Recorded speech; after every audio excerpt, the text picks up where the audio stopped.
Welcome to another Crypto CEO show. We have Brian Smocovich with us today. He's the co-founder at Pistachio.fi. Today we're going to talk about his startup. I think he started in the blockchain realm around 2017, and Pistachio.fi was founded in 2023. Previously co-founded head of operation at DGen Moon Friends, chief of staff at a bunch of companies in Mexico City. I'm in Oaxaca. And this episode is brought to you by bitbars.xyz. We're taking advantage of block space. We view it as a valuable commodity. So if you want to go to bitbars.xyz, you can check out the project and let us know what you think. Ryan, welcome to the pod. Tell me a bit more about yourself and what you're up to nowadays. Yeah, thank you so much for having me, Charles. Really appreciate you taking the time to invite me on the podcast. Big fan. So just a quick introduction on me. I guess in my prior life, before getting into blockchain, I was a certified financial advisor, and I worked as a management consultant working for the C-level of French investment banks, right? So I led like an $18 million PMO and like their cost reduction efforts for one of France's largest investment banks. Eventually migrated on over to work in enterprise grade blockchain. So we were selling enterprise grade Ethereum, written Haskell, which was from it was actually the first company to spin out of Consensus, which is Joe Lubin's company. And so his son, Kieran James Lubin, was my CEO. So got a really great introduction into the blockchain world, but something was always pulling me because I didn't want to work in enterprise Ethereum, right? I wanted to work in public grade blockchain. And so eventually I ended up working for this like boutique NFT firm and then launching my own or NFT marketplace and then launching my own NFT project that sort of my two co-founders like not rugged, but just left, right? Like soft rugged and just went back to the Web 2 world. And it left me one with the community, but with also like a burning desire to just create something real, right? Like after like the NFT hype, people were creating just it was for lack of a better word, BS. And so it wasn't like there were some like really good projects out there. There still continue to be really good projects out there like Pudgy Penguins and Azuki, but it did leave me with this yearning to create something of real value. And a few years ago, I went to ETH Bogota or DevCon in Bogota. And that sort of through like an initial hackathon there, we created the very first iteration of Pistachio, which sort of started as a Web3 WeChat.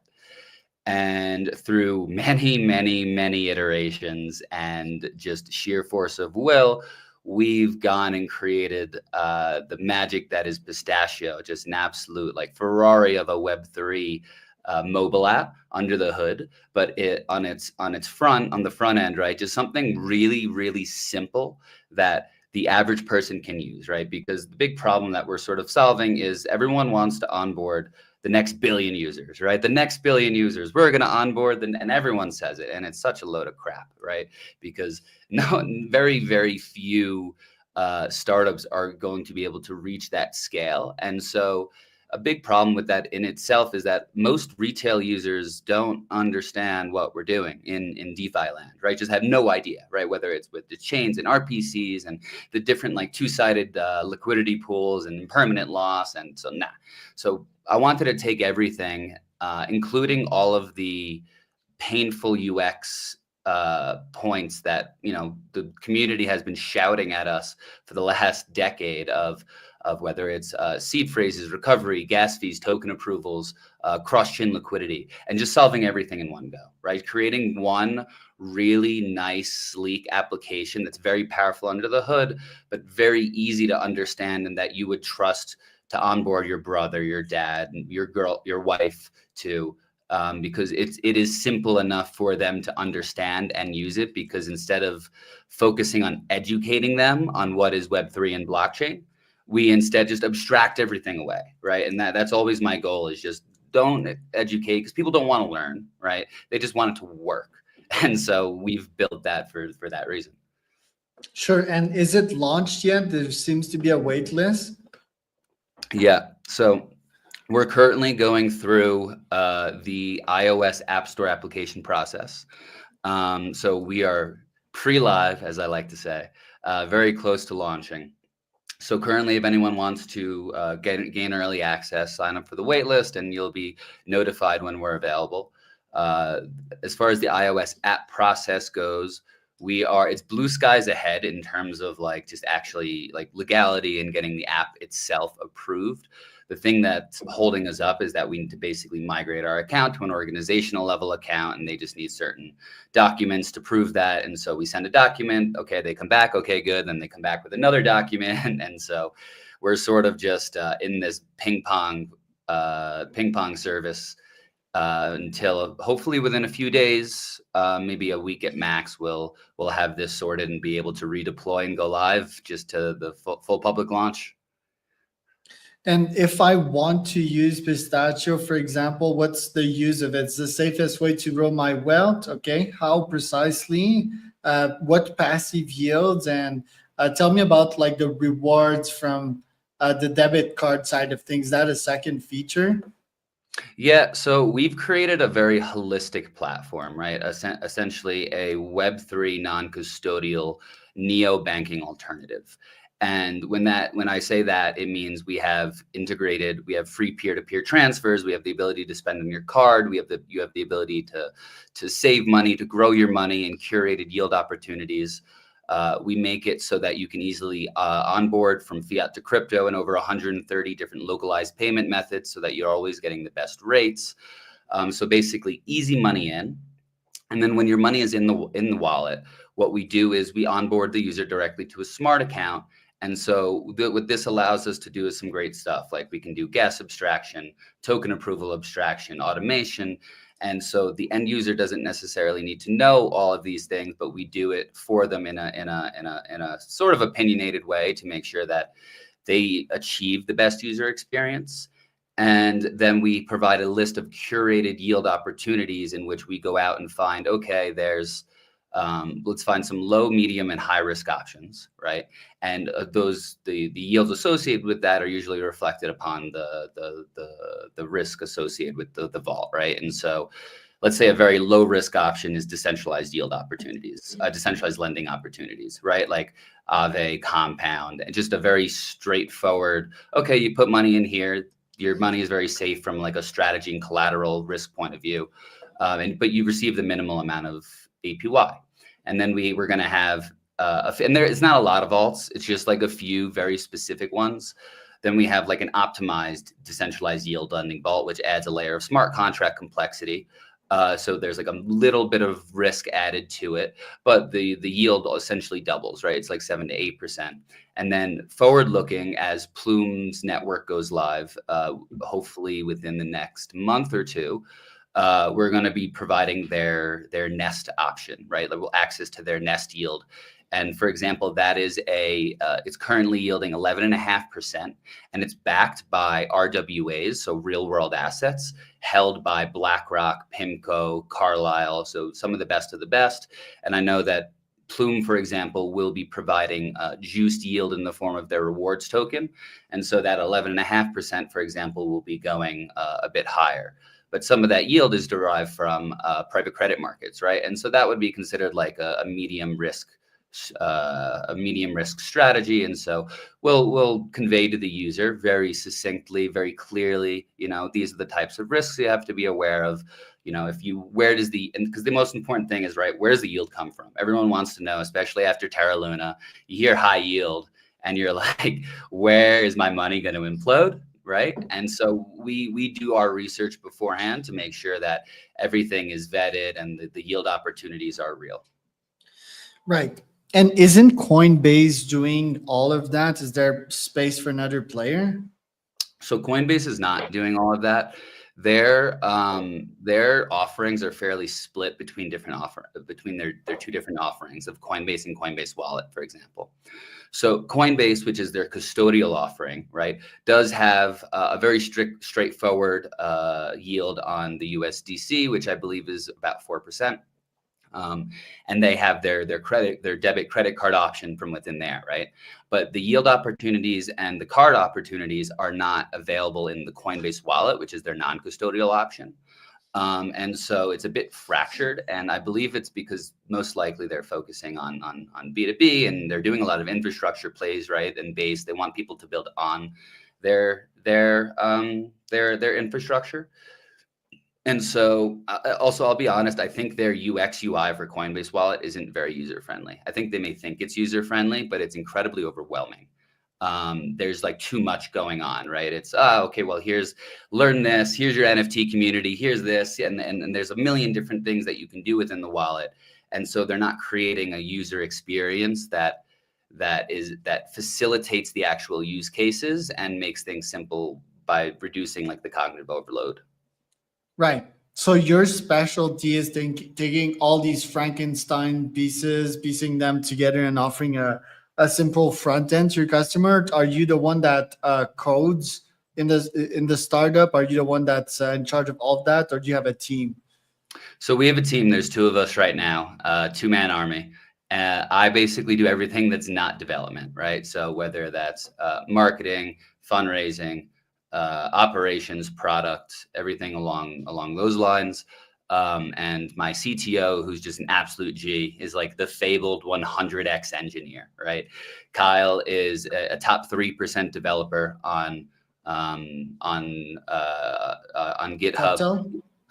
GitHub. He's done like 12,000 contributions since 2021. He's just like, his raw code output just eclipses anyone else that I've ever worked with, you know. And so we've been able to build this incredibly robust app together because my superpower is taking complex Web3 concepts and simplifying them, right? Seeing things and saying, okay, no, retail, you know, normal users will not understand this. We need to make it more simple. And so our combined effort has allowed us to create a really, in my opinion, and obviously biased opinion, incredible product. Right. And how do you make sure that it doesn't end up as a Terra Luna? How do you double check the code to make sure that there's no openings for hackers there? Yeah. So what we do is we go through, I mean, at the end of the day, there's always some degree of risk, right? These are not risk-free rates. I want, you know, to be very clear. It just depends on where the yield comes from and what the vault is. For example, let's say we're analyzing Aave. Aave is a very mature platform with billions in TVL and robust amounts of audits, right? And so we can go through, review the number of audits, who's audited them, what they've done, where does the yield come from? In this case, it's very straightforward, right? It's from the borrow side. You know, users borrow, they pay yield, and the lenders receive the yield on that. And so we just do that for each vault, right? So we check out the team, who they're building on. We generally also go to like the best yield opportunities on each chain, like by asking each ecosystem lead, like, you know, who should we be talking to, right? Like what team is great, what team is like very new and unproven and trying to just like get 100 to 300% high yields, right? No, we don't offer those types of opportunities because they're just too high risk. Interesting. And what your next priority for this year as the non-technical quote unquote co-founder? Are you raising money, or you just like making sure that the launch will be perfect? Both. So currently we just finished the Odysseia Accelerator Program, which was Mantle's LATAM Accelerator Program, because we are launching our application. We're mostly focused on the US and LATAM markets, particularly with a hyper localization in Mexico, right? Because we're here, understand the market very, very well, very integrated into the Web3 community here. And so we did a pitch on our demo day to like 10 to 15 top tier 1 to 2 VCs, and currently we're just doing our follow-up with all of them, among a lot of other angel investors and other VC investors. And so just hitting the ground hard with our fundraise right now to basically achieve to close our pre-seed round in order to expand our go-to-market and our growth strategy. But the product is ready, right? So right now, like the mission is just go to market, because we're ready. It's just a matter of the last minute red tape for getting through the app stores. Yeah. What does a founder day in the life looks like when it comes to Brian's day? is this it looks nothing like the morning routine guy, I'll say that. A little face dip in some ice water. No. So we basically, I wake up, I grab a coffee, I sit down at my desk, and I sit here and work until about, and a lot of it's just coordination, right? Whether it's talking with my CTO and understanding where we're at in the product, unblocking him, right? There's a lot of times we have to talk with our integrators to unblock certain things. And then for me, it's sitting down and looking at, okay, here's our list, our fundraising list. I have cold scripts going out to certain people. I'm on X messaging people. I'm going to I have what's called the Pistachio Capital Group, which is a mixture of advisors and angels who are introducing me to their contacts at tier 1 VCs, and slowly just making those connections to put more and more things on my calendar. And then the other half of the day is whether it's fundraising meetings, it's product meetings, it's marketing meetings, it's an occasional podcast like we have going on right now. And then around 7:30, I throw on my gi and I go train jujitsu at night for an hour and a half every night. And then I come back and sleep and then do it all again the next day. Love it. Tell me a bit more about Odyssey Labs. Why did you get into that? Yeah, so Odyssey is awesome. I will say have nothing but great things about them. They're led by Kush, who is definitely an influential figure in the Latin American market space in Web3. And so it's a 10-week accelerator program. They do it with different sponsors. So this sponsor was the first cohort, and it was sponsored by Mantle because they're trying to grow their Latin American presence. And they brought in a lot of coaches. So the last 10 weeks, my time was stretched to the max, right? And so we were learning from coaches from different product design, VCs like Dragonfly, and it's everything from recruiting to product to marketing to growth. And we had people from the Ethereum Foundation. We had people from Pendle. We had people from Wormhole. It was an A+ lineup of coaches and teachers that we had an opportunity to. We did about like 4 to 5 classes a week, and so it did. It was a healthy amount.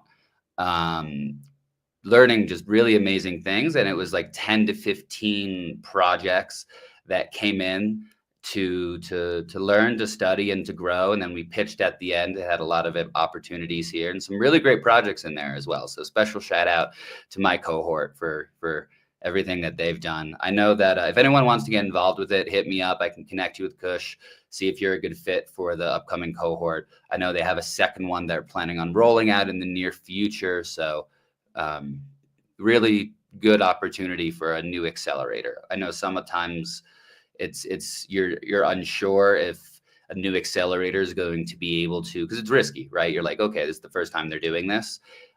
They ran a really tight ship, and they brought in, I think what is most important is the quality of VCs and the quality of coaches. And the VCs that came were, Coinbase Ventures, Circle Ventures, Dragonfly, among many others of that same reputation. And so, class through and through.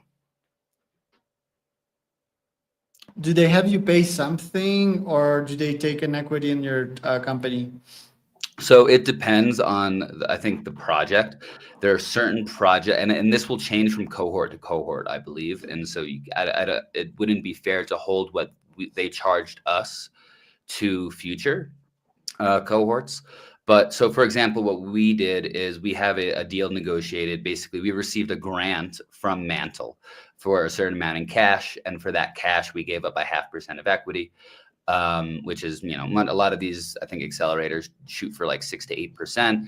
We gave basically a 0.5% up front to participate in the program, received the cash grant, which was great. And then we have, there's like an option essentially in which Odyssey can gain more, they could improve their equity in our company if they raise money for us and if they close a funding round for us. And so it's a good deal because it's aligned, right? We don't have to pay cash up front. If any, it's the opposite, right? We receive cash up front, which is, I think, quite important for founders that are doing these types of activities, right? You shouldn't be paying for an accelerator, especially in cash. Right. And what's your business model with Pistachio? How do you make money with it? We keep it super simple. We take fees on certain aspects within the app, and so that's swaps, the credit card offering, and then on our vaults. And so we take like a small performance fee on the vaults. We take a transaction fee on the credit cards. We'll eventually do an annual fee. We're actually going to offer the card for free for the first year, and then take like a very minimal renewal fee. We're going to add in a premium card offering as well, like a gunmetal card with really good perks, and that'll be we are still doing price discovery on that, but it's probably somewhere in like the 200 to 300 range per year. But you'll be able to make it back in rewards. And then the swaps we actually will be the cheapest mobile swap provider that there is. So for comparison, MetaMask takes 85 basis points. Rainbow takes 115 basis points. Phantom takes 85 basis points as well. We're going to take 25 basis points. And so the reason for that is we're not really trying to compete on, we're trying to compete on swaps by gaining whales and people with larger amounts, but we don't need to make our money on swaps, right? And we don't take a fee on on-ramping at all. The on-rampers do, right? Because we can't get away from that, because there's so much like credit card fraud that runs rampant throughout the industry, that these on-rampers do charge roughly like 2 to 4% somewhere on ramping, and I think it's like 1 to 2%, maybe like 0.5% to 1% to 2%, somewhere around there for off ramping. And again, it's just like they have to do KYC, they have to mitigate their risk for fraud, and so there's always a charge associated with that.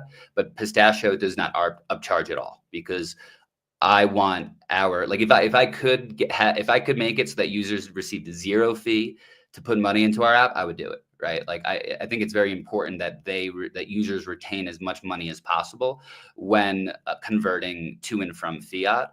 And so, again, we don't take a little fee there, just for the benefit of the user. And last but not least, what are you seeing in LATAM startup wise as a foreigner? It's cool, man. There's a lot of LATAM has a lot of hustlers, right? Just like people who are working really hard. And a lot of it's first like access to capital and maybe like traditional investments that people don't traditionally have access to. I think Argentina and Brazil are doing really amazing things. Argentina mostly because they were sort of forced to. Obviously, their new president is doing much better in reducing inflation than previous regimes. But they were forced towards crypto because of the mass inflation of their peso, and so they were forced out of need to create. And so Argentina has some of the best builders in the space for that reason. And there's some really cool things there, such as I know I've seen some other similar investing apps that give access to like real world assets that are basically just like US equities, but on chain. And so maybe previously, like with custodial solutions, you as an Argentinian wouldn't have access to be able to invest in US stocks. But with platforms like Denali, for example, they have the access. I believe it's Denari, something like that. They have the access to on-chain equities, just access to wealth growing mechanisms that they previously just didn't have access to. So that's really cool. We're seeing a lot of these types of applications, like wallets, whether they're non-custodial and custodial. A lot of custodial, to be honest. I'd like to see more non-custodial. Pistachio is non-custodial. We push that for a reason. And then there's a few other really cool companies. One I'd love to even give a shout out to is Bondi. They're really cool. Bondi Finance. They do tokenized corporate bonds on chain, which is so it's a type of RWA, but they have much higher yields than like treasury bonds. And so they're just basically fractionalizing access to that and giving people giving like the average user access to these wealth building mechanisms. Again, we're essentially the biggest use case is democratizing finance, right? Just making it more accessible for the average person. Interesting. I'm checking Banzai.finance. Well, Brian, thanks for coming on the pod today. Where can people find out more about you? So if they want to find out more about me, definitely give me a follow on Twitter. It's BSMOKES, B Smokes with an underscore after. I wish I had the original B Smokes. It's been taken for like this by this band like that's 10 years old. That's never gonna relinquish they're broken up too, you know. But so definitely you can find me on LinkedIn if you'd like to connect with me there. I'm not so much on there. I'm most frequently on Twitter. Definitely check us out at Pistachio on X as well. You can give us a follow, sign up for the wait list. We will be available and live, you know, in the hopefully the coming weeks, knock on wood. So, you know, keep tabs on what we're doing. And this is just the beginning. I'll say that. Was Brian Smocovich and Charles Cormier